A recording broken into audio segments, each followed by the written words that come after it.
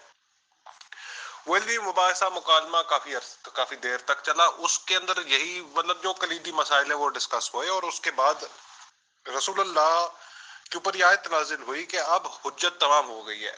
اس سے ایک نقطہ یہ پتہ چلتا ہے کہ صرف معصوم صاحب عصمت وہی حجت تمام کر سکتا ہے، کوئی غیر معصوم حجت تمام نہیں کر سکتا، لہٰذا مباہلہ کرے گا کون؟ جو کہ معصوم عن الخطا ہوگا۔ کسی اور کو مباہلہ کرنے کی اجازت عالم اسلام نہیں دیتا، یہ چیز اپنے ذہنوں میں پیوست سب کر لے۔ معیار مباہلہ سب سے پہلا یہ ہے کہ صاحب مباہلہ معصوم عن الخطا ہوگا، معصوم عن الخطا ہوگا، وَإِنْ أَتَّبِعُ إِلَّا مَا يُوحَىٰ إِلَيَّ ہوگا، وہ کوئی عام آدمی نہیں ہوگا، وہ معصوم عن الخطا ہوگا، وہی حجت تمام کر سکتا ہے، کسی اور کے اندر یہ سکت ہی نہیں ہے۔ عام آدمی، ظاہری بات ہے، عام انسان نکلا لفظ نسیان سے بھول جانے والا، عام آدمی جو ہوتا ہے وہ بھول جایا کرتا ہے، اس کے اندر اتنی سکت و ہمت نہیں ہوتی کہ ہر جہت سے ہر علمی تمام کر دے، ہر علم کی ہر جہت ہر بندے پہ روشن کر دے، نہیں، یہ صرف معصوم من الخطا جو ہوگا وہ اس کا خاصہ ہوگا کہ وہ حجت صحیح تمام کر سکے گا، اور لہٰذا وہی اس چیز کا حامل ہو سکتا ہے کہ وہ بتائے گا کہ اب حجت تمام ہو گئی ہے، اب سب دلیلیں ان پہ مبین کر دی گئی ہیں، ان پہ روشن کر دی گئی ہیں، اب ان کو کہا جائے گا کہ آؤ اپنے بیٹے لے آؤ، ہم اپنے بیٹے لے آتے ہیں، تم اپنی عورتیں لے آؤ، ہم اپنی عورتیں لے آتے ہیں، تم اپنے جیسوں کو لے آؤ، انفسنا، ہم اپنے جیسوں کو لے آتے ہیں، یہ شیعوں کا ترجمہ ہے، اس کی ہم دلیل آپ کو آگے دیں گے۔ تم اپنے جیسوں کو لے آؤ، ہم اپنے جیسوں کو لے آتے ہیں، اور پھر ہم آ کے کہتے ہیں، خدا کی بارگاہ میں التجا کرتے ہیں کہ جھوٹے پہ اللہ لعنت بھیجے۔ جی، یہ مستدرک علی صحیحین ہے لی حاکم نیشاپوری، امام حاکم نیشاپوری جو کہ بہت بڑے علامہ ہیں، علم الحدیث کے بہت بڑے امام ہیں، لیکن کچھ لوگ ہیں جو کہتے ہیں جی امام ذہبی جو حدیثیں لاتے ہیں متساہل ہے، اس لیے ہم کیا لائے، من تلخیص ذہبی لائے ہیں، ذہبی کی تلخیص سے لائے ہیں۔ اب ذہبی کون ہے؟ اتنا ہمارے پاس وقت نہیں کہ ہم آپ کو مختلف یہ بتائیں کہ ذہبی کا کس طرح کا مزاج تھا، امام حاکم کا کس طرح کا مزاج تھا۔ یہ سمجھ لیجئے کہ امام حاکم بہت بڑے علم الحدیث کے اندر امام ہے، لیکن لوگ ذہبی کی طرف زیادہ اپنا رجحان رکھتے ہیں، کیونکہ ذہبی بہت بہت بڑا نام ہے جرح و تعدیل کے اندر، بہت بڑا نام ہے۔ بہرحال، تو جو لوگ امام حاکم کی تلخیص کو، امام حاکم کی تخریج کو نہیں مانتے، یعنی کہ وہ جس حدیث کو صحیح و غلط کہتے ہیں، تو اس لیے ان کے لیے ہم ذہبی کی لائے کہ ذہبی بھی اس کو ٹھیک کہتے ہیں۔ بہرحال کیا بات ہوتی ہے ہم اگلی آڈیو میں بتاتے ہیں۔ حضرت جابر وہ ہیں جو جابر بن عبداللہ الانصاری ہیں رضوان اللہ تعالیٰ، ان کے بہت فضائل ہیں، بہت فضائل ہیں۔ یہ امام باقر علیہ الصلوۃ والسلام کے دور تک زندہ رہے، امام باقر علیہ الصلوۃ والسلام کو بھی انہوں نے دیکھا، اہل سنت کے پاس بھی ان سے ایک حدیث ہے، بہرحال جو کہ امام باقر سنتے ہیں، جو کہ جناب رسول اللہ کے بعد ایک، دو، تین، چوتھی نسل ہے۔ بہرحال حضرت جابر رضی اللہ عنہ سے روایت ہے کہ نجران کا وقت نبی کریم صلی اللہ علیہ وآلہ وسلم کے پاس آیا، انہوں نے پوچھا کہ عیسیٰ ابن مریم علیہ السلام کے متعلق تمہارا کیا نظریہ ہے؟ آپ نے فرمایا وہ روح اللہ، کلمت اللہ، عبد اللہ اور اس کے رسول تھے۔ انہوں نے آپ سے کہا اگر فی الواقع ایسا نہ ہو تو کیا آپ ایک دوسرے پر لعنت کر سکتے ہیں؟ آپ نے فرمایا کیا تمہیں یہ کام بہت اچھا لگتا ہے؟ انہوں نے کہا جی ہاں۔ آپ نے فرمایا ٹھیک ہے، جیسے تمہاری مرضی۔ تو نبی کریم صلی اللہ علیہ وسلم نے اپنے بچوں اور حضرت حسن اور حضرت حسین کو بلوایا، اور ان کا سردار کہنے لگا، مطلب کہ حضرت فاطمہ، مولا علی، جناب حسنین آ گئے، اور ان کا سردار کہنے لگا، یعنی کہ ان نجران والوں مسیحیوں کا، اس آدمی یعنی کہ محمد پر لعنت مت کرنا، خدا کی قسم اگر تم ان کے ساتھ ملانا کرو گے تو دونوں فریقین میں سے ایک برباد ہو جائے گا۔ تو یہ لوگ حضور کی خدمت میں حاضر ہوئے اور کہنے لگے اے ابا القاسم، ملانا مطلب ایک دوسرے پہ لعنت کی بات تو ہم میں سے بے وقوفوں نے کی ہے، جبکہ ہم تو یہ چاہتے ہیں کہ آپ ہمیں معاف فرما دیں۔ آپ نے فرمایا کہ میں تمہیں معاف کرتا ہوں۔ تو پھر فرمایا عذاب تو نجران پر سایہ فگن ہو چکا ہے، سایہ فگن یعنی کہ ان کے اوپر سایہ کر بیٹھا ہے۔ یہ حدیث امام بخاری و امام مسلم رحمہ اللہ کے معیار کے مطابق صحیح ہے، لیکن شیخین یعنی کہ امام مسلم بخاری نے اس کو نقل نہیں کیا۔ ایک اور ادھر چیز میں واضح کر دینا چاہتا ہوں کہ آج کل جو موبائلیں ہم نے دیکھے ہیں جی، ویسے بھی آج کل کیا ہم نے جو موبائلیں پڑھے بھی ہیں اور دیکھے بھی ہیں، باقی غیر ہے اس وقت معصوم لوگ کے کچھ مرزا صاحب کے بھی موبائلیں ہم نے دیکھے ہیں، اس کے اندر ہوتا ہے کہ جی 15 مہینے میں بندہ روٹ جائے گا، 16 مہینے میں بندہ مر جائے گا. اس طرح ہی نہیں ہوتا جی، اس طریقے سے نہیں ہوتا. آپ دیکھیے تعالوا ندعو ابنانا وابناءکم ونساءنا ونساءکم وانفسنا وانفسکم ثم نبتہل فنجعل لعنۃ اللہ علی الکاذبین. یہ فے جو ہے، یہ فے آپ اس طرح سمجھیے کہ جب عربی زبان میں یہ فے آتا ہے تو اس کا مطلب ہے فوراً، فوراً. یعنی کہ یہ نہیں ہوتا 15 مہینے بعد بندہ مر جائے گا، اسی وقت دین اینڈ دیر عذاب الہی نازل ہوگا، اسی وقت لعنت نازل ہوگی، اسی وقت اللہ کی رحمت سے دوری ہوگی. جس طریقے سے اس کی ایک ایگزامپل میں آپ کو دیتا ہوں، قرآن کی آیت اذا اردت شیء ان یقول له کن فیکون، کہ جب میں کسی چیز کا ارادہ کرتا ہوں تو وہ میں کن کہتا ہوں فیکون، تو پھر وہ ہو جاتی. تو پھر کیا وہ ایک دم سے ہوتی ہے کہ کچھ ٹائم بعد ہوتی ہے؟ وہ ظاہری بات ہے اسی دم ہوتی ہے، یہ اسی وقت ہوتی ہے. یہ عربی زبان کا خاص ہے کہ فا، یہ فے اس چیز کی طرف اشارہ کرتا ہے کہ چیز فوراً ہوتی ہے. تو فنجعل لعنۃ اللہ علی الکاذبین، اس میں 15 16 17 18 مہینوں والا چکر کوئی نہیں ہوتا. اس فوراً کی ایک اور آپ کو مثال ہم دے دیں کہ من کنت مولاہ فہذا علی مولاہ، فا علی مولاہ. یہ ایک اور مولا کی دلیل ہے کہ مولا کیا خلافت بلا فاصلہ ہے. فا کا مطلب فوراً ہے، یعنی کہ فاصلہ نہیں ہوگا. من کنت مولاہ فہذا علی مولاہ، تو یہ فا کو ہم صرف سمجھا رہے ہیں. بہرحال آگے چلتے ہیں. اچھا، کتاب مشکات المصابی کے اندر بھی یہ حدیث ہے. یہ جی حضرت سعد بن ابی وقاص بیان کرتے ہیں کہ جب یہ آیت ندعو ابنانا وابناءکم، مطلب یہ آیت نازل ہوئی تو رسول اللہ نے علی، فاطمہ، حسن اور حسین علیہ السلام کو بلوایا اور فرمایا اللہ میرے یہ میرے اہل بیت ہے، اللہم ہؤلاء اہل بیتی. رسول اللہ نے فرمایا. اب پہلی بات ہے رسول اللہ نے سمجھا دیا کہ ان کے اہل بیت کون ہے. ہمیں اب بحثیں کرنے کی ضرورت نہیں ہے کہ یہ اہل بیت ہے، نہیں وہ اہل بیت ہے، نہیں یہ بھی اہل بیت ہے. اللہم ہؤلاء اہل بیتی، پنجتن پاک، بس جناب رسول نے یہی بتایا. باقی آپ ہاں آپ جس میں نے اوپر کہا ہے نا فسوس آپ جتنے مرضی بکھیر لیں، جس مرضی کو آپ اہل بیت مان لیں، ہمیں کچھ نہیں ہے.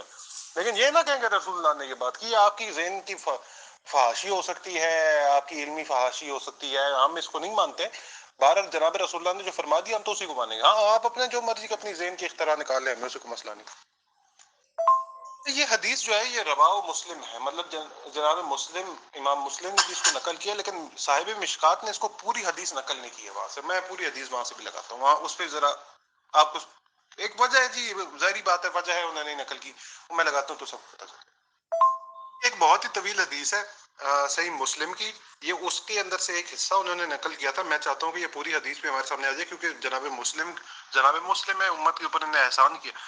تو وہ فرماتے ہیں کہ سعد بن ابی وقاص سے انہوں نے مطلب سنا کہ اپنے والد سے روایت کی کہ حضرت معاویہ بن ابی سفیان نے حضرت سعد بن ابی وقاص کو حکم دیا کہ آپ کو کیا چیز روکتی ہے کہ آپ ابو تراب یعنی کہ حضرت علی بن ابی طالب علیہ السلام کو برا نہیں کہتے، مطلب ان پہ گالی نہیں کرتے ہو. سب کے الفاظ ہیں، سب کا مطلب گالی ہوتا ہے. میرے صاحب کہتے ہیں نا سبا صابین، میں گالی بازوں کو گالی دیتا ہوں، سب کا مطلب گالی ہوتا ہے. انہوں نے جواب دیا جب تک مجھے وہ 3 باتیں یاد ہیں، مطلب حضرت سعد بن ابی وقاص، جو رسول اللہ صلی اللہ علیہ وآلہ وسلم نے ان یعنی کہ حضرت علی کے بارے میں کہیں، تو میں ہرگز انہیں برا نہیں کہوں گا. ان میں سے کوئی ایک بات میرے لیے ہوتی تو مجھے سرخ اونٹوں سے زیادہ پسند ہوگی. میں نے رسول اللہ صلی اللہ علیہ وآلہ وسلم سے سنا، آپ ان سے اس وقت کہہ رہے تھے کہ جب آپ کے ایک جنگ میں ان کے پیچھے چھوڑ کر جا رہے تھے، تو مطلب تبوک کے اندر جناب رسول اللہ نے مولا علی کو پیچھے چھوڑا تھا، خلیفہ اپنا مدینہ پہ. تو علی ان سے کہا کہ یا رسول اللہ آپ مجھے عورتوں اور بچوں پہ پیچھے چھوڑ کے جا رہے ہیں. تو رسول اللہ صلی اللہ علیہ وسلم نے فرمایا کہ تمہیں یہ بات پسند نہیں ہے کہ تمہاری میرے ساتھ وہی مقام ہے جو حضرت ہارون علیہ السلام کو موسیٰ علیہ السلام کے ساتھ تھا، مگر یہ کہ میرے بعد نبوت نہیں ہے. اسی طرح خیبر کے دن آپ صلی اللہ علیہ وسلم کو یہ کہتے ہوئے سنا، لِأُوتِيَنَّ رَأَتَ غَدًا رَجُلًا، اب میں جھنڈا اس شخص کو دوں گا، اس مرد کو دوں گا جو اللہ اور اس کے رسول صلی اللہ علیہ وسلم سے محبت کرتا ہے، اور اس کا رسول صلی اللہ علیہ وسلم اور اللہ اس سے محبت کرتے ہیں. اور کہا پھر آپ نے اس بات کے مصداق جاننے کے لیے اپنی گردن اٹھا کر ہر دیکھا تو جناب رسول اللہ صلی اللہ علیہ وسلم نے فرمایا علی کو میرے پاس بلاؤ. انہیں شدید آشوب چشم کی حالت میں لایا گیا، آپ نے ان کی آنکھوں پہ اپنا لعاب دہن لگایا اور جھنڈا انہیں عطا فرمایا. اللہ نے ان کے ہاتھ پر خیبر فتح کرا دیا. اور جب یہ آیت اتری یعنی کہ تعلون دو ابنانا و ابناکم، ہم اپنے بیٹوں اور تمہارے بیٹوں کو اپنے بیٹوں کو بلاؤ. تو رسول اللہ صلی اللہ علیہ وسلم نے حضرت علی، حضرت فاطمہ، حضرت حسن و حسین علیہ السلام کو بلایا اور فرمایا اللہم ہؤلاء اہل بیتی، اے اللہ یہ میرے گھر والے ہیں. یہ میں نے پھر اس لیے کہا تھا، یہ پھر اسی طرف لوٹتے ہوئے کہ میں نے کہا تھا اس آیت کا ترجمہ ہم شیعوں کے نزدیک کو آ رہا ہے، کیونکہ اہل سنت کے مصادر سے یہ چیز ثابت ہوتی ہے کہ جناب رسول اللہ مولا، جناب بی بی اور جناب حسنین طیبین طاہرین کو لے کے گئے. چلے حسنین تو بیٹے ہو گئے، نسانا کے اندر تو جناب بی بی فاطمہ تو زہرا ہوگی، تو مولا کس لیے جا رہے ہیں؟ مولا کس لیے جا رہے ہیں؟ یہ کبھی سوچا ہے آپ لوگوں نے کہ تم خود آ جاؤ، تم اپنی عورتوں کو لے آؤ اور اپنے بیٹے لے آؤ؟ تو کدھر کے آپ کے اس خود والے ترجمے کو بھی ہم لے لیں تو مولا علی علیہ الصلوۃ والسلام جزء رسالت ماں، جزء رسالت ماں کس طریقے سے؟ یا علی لحموں کا لاہمی، دموں کا دمی. علی من سبا علی فقط سبانی، جس نے علی کو گالی دی اس نے مجھے کہا. تو بہرحال اس کا ترجمہ یہ تھا کہ انفسنا اپنے جیسوں کو لیا، تو اس میں مولا امیر المومنین گئے. اس آیت سے جی ہمیں ایک اور چیز پتہ چلتی ہے، اور جو ہم نے گفتگو نیچے کی کہ اہل سنت مصادر، بھائیوں کے مصادر سے بھی یہ چیز ثابت ہوتی ہے، ہمارے مصادر سے بھی یہ چیز ثابت ہی ہوتی ہے. اس لیے میں نے لگا رہا کیونکہ ہم اب شیعہ تو اس چیز کے لیے قائل ہے، کیا پتہ یہ اہل تسنن کے لیے ان کے مصادر، کیونکہ یہ باتیں پتہ ہوتی ہے، مصادر نہیں دیکھے ہوتے، یعنی کہ کتابیں نہیں دیکھی ہوتی کہاں پہ یہ بات لکھی ہے، تو اس لیے میں ان کی کتب سے بات کر رہا ہوں. اور یہاں ان کے ساتھ اس چیز میں ہمارا اتفاق ہے، تو اس لیے میں ادھر سے پیش کر کے بتا رہا ہوں. ہماری کتب میں تو یہ چیز بھری پڑی ہے، لیکن ہمیں اہل تسلم کی کتب سے اب جب ہمیں یہ ثابت ہو گیا کہ جناب حسنین، جناب بی بی فاطمہ الزہرا علیہ السلام اور مولا علی گئے، تو اس چیز سے ہمیں یہ پتہ چلتا ہے کہ جب اللہ نے کہا تھا نا اپنے بیٹوں کو لے آؤ، اپنی عورتوں کو لے آؤ، اپنے جیسوں کو لے آؤ، تو جناب رسول خود تو ہے ہی منصوص من اللہ، اللہ کی طرف سے نص ہے ان کی طرف، وہ اللہ کی چنے ہوئے ہیں. تو ہمیں یہ پتہ چلتا ہے کہ یہ بھی چنے ہوئے ہیں، یہ بھی چنے ہوئے ہیں، یہ شریک مباہلہ ہے جناب رسول کے. تو میں نے اوپر ایک اصول قائم کیا تھا کہ ہمارے نزدیک مباہلہ غیر معصوم نہیں کر سکتا. جناب رسالت میں آپ کو یہ چیز بہت اچھے سے پتہ تھی، اس لیے وہ مباہلے میں اپنے ساتھ انہیں کو لے کے گئے کہ جو صاحب عصمت تھے، جو معصوم تھے ہمارے نزدیک، ان سے خطا اور لغزش و کوتاہی کا امکان نہیں تھا، اس لیے وہ غلط ہو ہی نہیں سکتے تھے. وہ اس کو کہتے ہیں آبجیکٹو ٹروتھ. آبجیکٹو ٹروتھ ہوتا ہے کہ میں جو مرضی سمجھوں، آپ جو مرضی سمجھے، سورج نے نکلنا ہے، میں جو مرضی سمجھوں، آپ جو مرضی سمجھے، آگ میں ہاتھ ڈالیں گے آگ جلائے گی. تو اب آپ جو مرضی سمجھے، میں جو مرضی سمجھوں، یہ معصوم من الخطا ہے بھائی. یہ جناب رسول نے بتا دیا، اللہ نے بتا دیا، اور اس کو ہی کہتے ہیں منصوص من اللہ. اور آپ جب ہمارے نزدیک فدق کی روایتیں آپ دیکھیں گے تو جب حضرت ابوبکر نے بی بی کو یہ کہہ کر کہا کہ جی آپ کے بچے جو ہیں وہ چھوٹے ہیں، وہ کس طریقے سے آپ کی گواہی دے سکتے ہیں، تو بی بی نے کہا کہ یا ابن ابی قحافہ، یہ تو بڑی آپ عجیب بات کر رہے ہیں کہ یہ وہ بچے جنہوں نے اللہ کے ہویت پہ گواہی دی ہے، اللہ کی ہویت پہ گواہی دی ہے. بی بی کا یہ استدلال ایک اور آیت سے ہے، شاہد اللہ انہ لا الہ الا هو وملائکۃ واولو العلم قائما بالقسط لا الہ الا هو العزیز الحکیم، کہ اللہ گواہی دیتا ہے کہ اس کے علاوہ کوئی الہ نہیں ہے، اور ملائکہ بھی یہ گواہی دیتے ہیں، اور وہ صاحب علم کے جو عدل پہ قائم ہے وہ بھی یہ گواہی دیتے ہیں. بی بی کا ایک استدلال اس آیت سے تھا، دوسرا اس آیت سے تھا. مباہلہ میں تو یہ گئے اللہ کے اوپر گواہی دینے کے لیے گئے، کیونکہ قرآن ان کو پہلے اللہ پہ گواہ کر رہا ہے.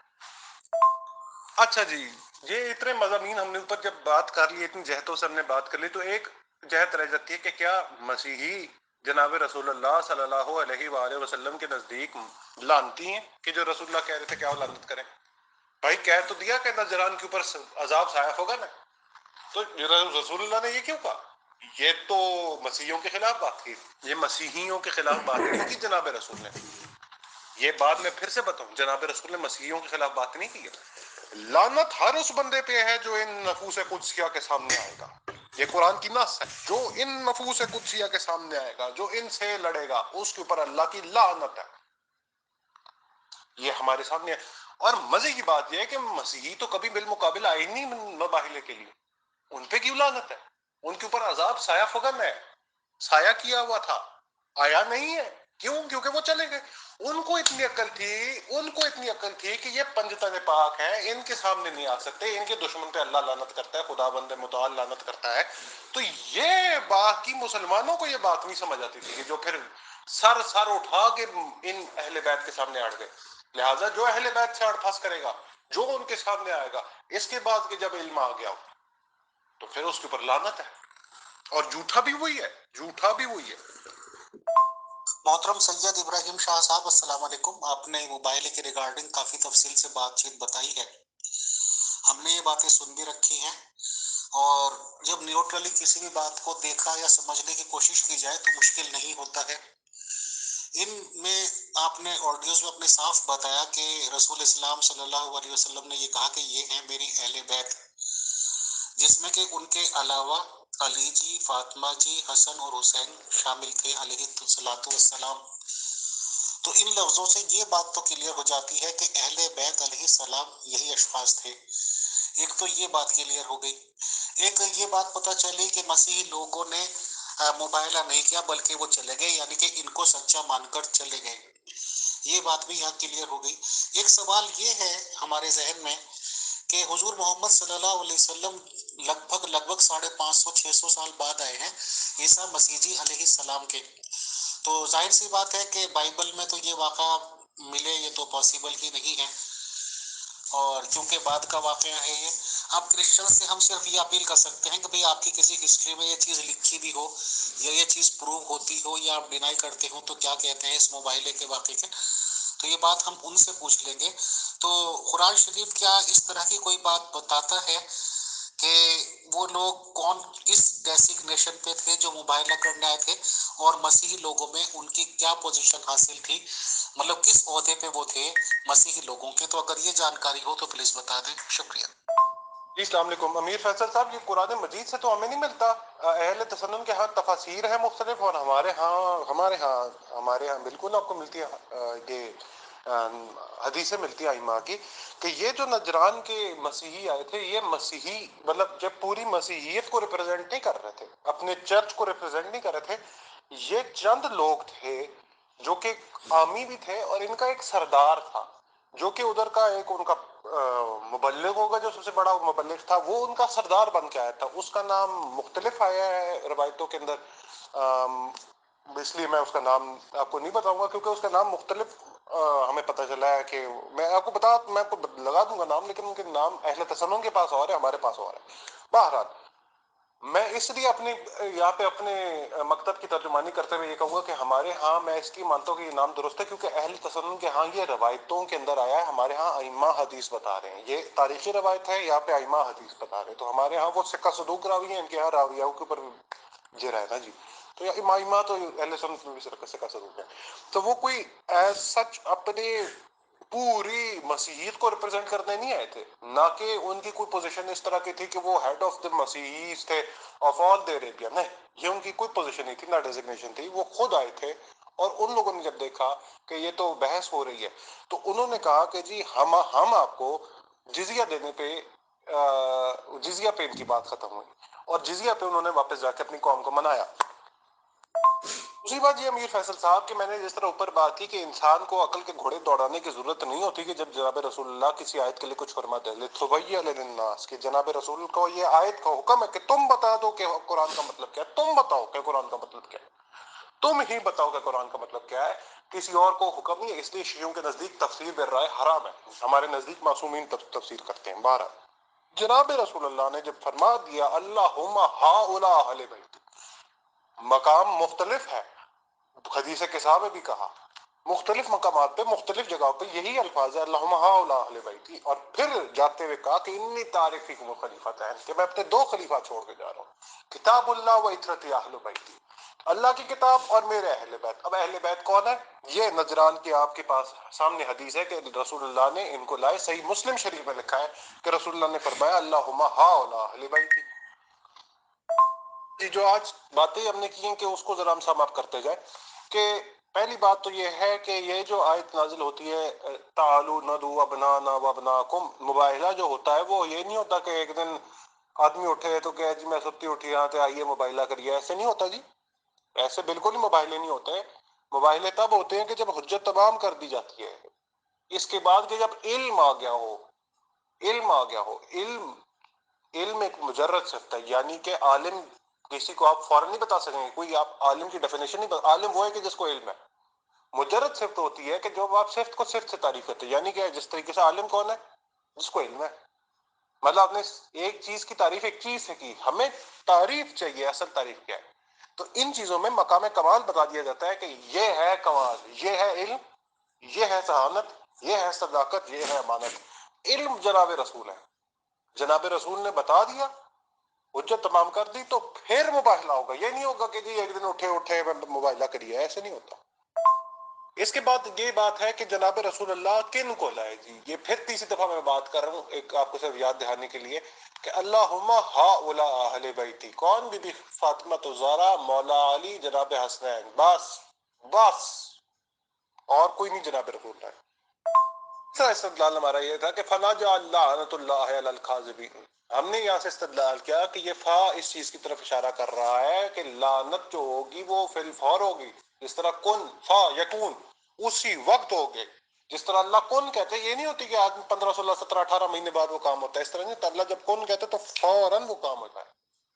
تو لہٰذا جس طریقے سے من کن تو مولا فہذا علی مولا، اسی وقت مولا مولا بن گئے نا، یہ تو نہیں ہوا کہ مولا کو کوئی ٹائم لمٹ دی گئی کہ جی اتنی دیر بعد اب مولا، نہیں، اسی وقت بن گئے۔ تو اسی طرح فلن لعنت اللہ علی الکاذبین، یہ فوراً لعنت ہوتی تھی، اس میں ٹائم لمٹ نہیں آنی تھی۔ چوتھی بات یہ ہے کہ محل لعن نجران کے عیسائی نہیں تھے، نجران کے مسیحی نہیں تھے، بلکہ یہ ایک حجت تمام کرنے کے لیے تھی کہ اب ان نفوس قدسیہ کے جو سامنے آئے گا وہ لعنتی ہوگا، وہ لعنت کا حقدار ہوگا، وہ جھوٹا بھی ہوگا ساتھ، وہ لعنت کا تو حقدار ہے ہی ہے، لیکن وہ لعنت کا کیوں حقدار ہے؟ کیونکہ وہ اوائل میں اپنے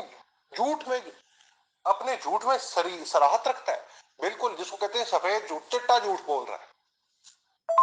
اگر اس آیت کی آپ تفسیر میں جائیں گے، یہ میں ذیلی بات کرتا چلوں، آخری بات تو پھر میں اپنی بات کنکلوڈ کرتا ہوں کہ اگر آپ اس آیت کی تفسیر میں جائیں گے تو جی پرانے متقدمین کو بھی آپ اٹھا کے دیکھ لیں، فخر الدین رازی تفسیر کبیر مفتاح والے، اور پھر آپ اس کے بعد اٹھا کے دیکھ لیں کہ جی کیا نام ہے تفسیر پیر کرم شاہ ازری صاحب یا غلام رسول سعیدی صاحب کے تبیان القرآن، ان سب کو آپ اٹھا کے دیکھیں تو اس میں صرف اور صرف آپ کو یہی ملے گا، کیونکہ کتب احادیث میں یہ آگے اور اس کے آگے حاشیہ درازی جنوں کی بھی ہے، وہ حاشیہ درازی کی وہ ذمہ دار ہے، ہم اس کی ذمہ دار نہیں ہے، ہم نصوص کے قائل ہیں، ہم فصوص کے فلسفے کے قائل نہیں ہیں۔ محترم سید ابراہیم شاہ صاحب، میری خود بھی سمجھ میں نہیں آیا، بٹ ایک علمی ممبر ہیں کافی، اس لیے میں نے یہاں پہ پوسٹ کر دیا ہے۔ وہ یہ پوچھ رہے ہیں کہ کیا حضرت ابو بکر رضی اللہ تعالی عنہ بھی اس لعنت کی زد میں آتے ہیں سر؟ تو پلیز رہنمائی فرمائیں۔ امیر فیصل صاحب، یہ جو بات ہے نا جی کہ وہ اس زد میں آئے، وہ مسئلہ یہ ہوگا کہ جب وہ اپنے آپ کو کہیں گے کہ میں ان سے افضل ہوں نا یا ان کے مقابل میں آتا ہوں، یہ تو بھائیوں نے بعد میں سوچ لی یہ بات۔ حضرت ابوبکر رہے ہیں تو پوری زندگی یہ کہا کہ جی میں ان کے سامنے نہیں آتا، میں ان کے مقابلے کا ہی نہیں ہوں۔ حضرت ابوبکر کہتے تھے کہ جی علی کا چہرہ دیکھنا عبادت ہے۔ ہیں جی ان کی صاحبزادی اما عائشہ نے پوچھا کہ آپ علی کی طرف کیوں دیکھتے رہتے؟ انہوں نے کہا علی کا چہرہ دیکھنا عبادت ہے، میں کیوں نہ دیکھوں۔ حضرت ابوبکر تو جی بڑے وہ تھے تو وہ کیوں آگے آتے؟ وہ ان کو تو پتا تھا ان کے آگے نہیں آنا، ان کو تو یہ بات پتا تھی۔ فدق کی ان سے اجتہادی خطا ہوگی، وہ تو چلو اجتہادی خطا تھی، لیکن باقی تو وہ تو کہتے تھے کہ جی ان کے سامنے نہیں آنا۔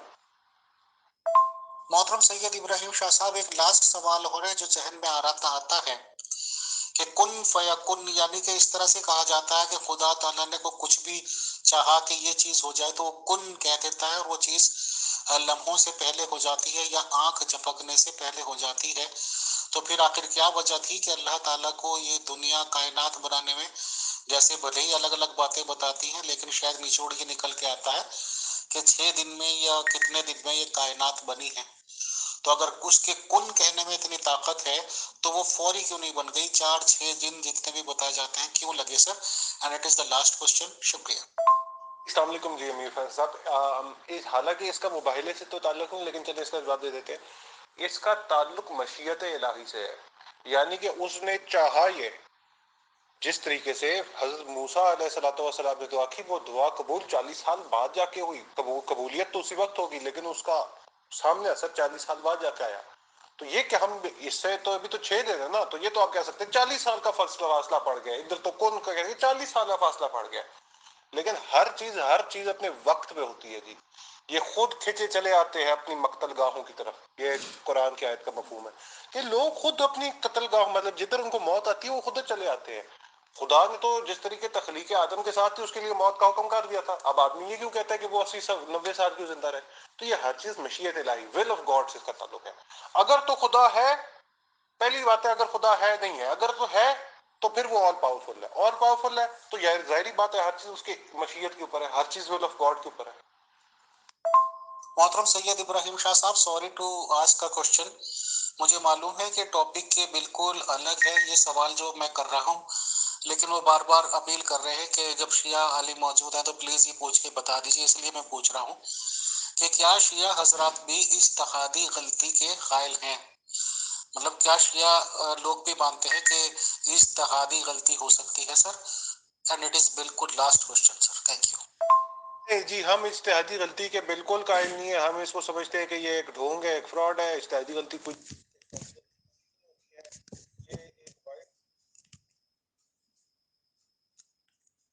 کے بالکل قائل نہیں ہے، ہم اس کو سمجھتے ہیں کہ یہ ایک ڈھونگ ہے، ایک فراڈ ہے، اجتہادی غلطی کوئی چیز نہیں ہوتی ہے، یہ ایک وائلڈ کارڈ ہے، انگریزی دا دی اردو تا دا جتھے لگے اتھے لا، اجتہادی خطا کوئی چیز نہیں ہے جی، خطا خطا ہوتی ہے۔ السلام علیکم ورحمۃ اللہ وبرکاتہ to all dear group members of pure discussion group. آج محترم سید ابراہیم شاہ صاحب تشریف لائے اور مباحلے کے ریگارڈنگ بہت تفصیل سے جانکاری انہوں نے پرووائڈ کی، اور اسی بیچ میں یہ بات بھی واضح اور صاف ہو گئی کہ حضور محمد صلی اللہ علیہ وسلم کو جہاں اپنی اہل بیت شو کرنی تھی تو اہل بیت میں انہوں نے بالکل انڈاؤٹیڈلی یعنی کہ حضرت محمد صلی اللہ علیہ وسلم نے اپنے ساتھ حضرت علی جی علیہ السلام، حضرت فاطمہ زہرا علیہ السلام، حضرت حسن علیہ السلام اور حضرت حسین علیہ السلام کو یہاں پہ درشایا ہے۔ تو نیوٹرل ذہنوں کے لیے تو میرے خیال سے کم ہم جیسے لوگوں کے لیے تو بات صاف ہے کہ رسول اسلام صاحب کا امپورٹنٹ واقعے پہ جانا، مسیح لوگوں کے سامنے جانا، مباحلے جیسی امپورٹنٹ چیز پہ جانا، اور اہل بیت کھلے عام یہ کہہ کر لے جانا کہ میرے اہل بیت یہ لوگ ہیں، تو کم سے کم ان کی طرف سے تو یہ کلیئر ہوتا ہے کہ اہل بیت یہی حضرات تھے۔ خدا تعالیٰ سب لوگوں کو کامیاب کرے، عزت و وقار دے، اور ہم ہر پروگرام اسپریڈنگ آف نالج کے لیے کرتے ہیں، سوچنے سمجھنے کے لیے کرتے ہیں۔ بہت شکریہ، جزاک اللہ۔ السلام علیکم ورحمۃ اللہ۔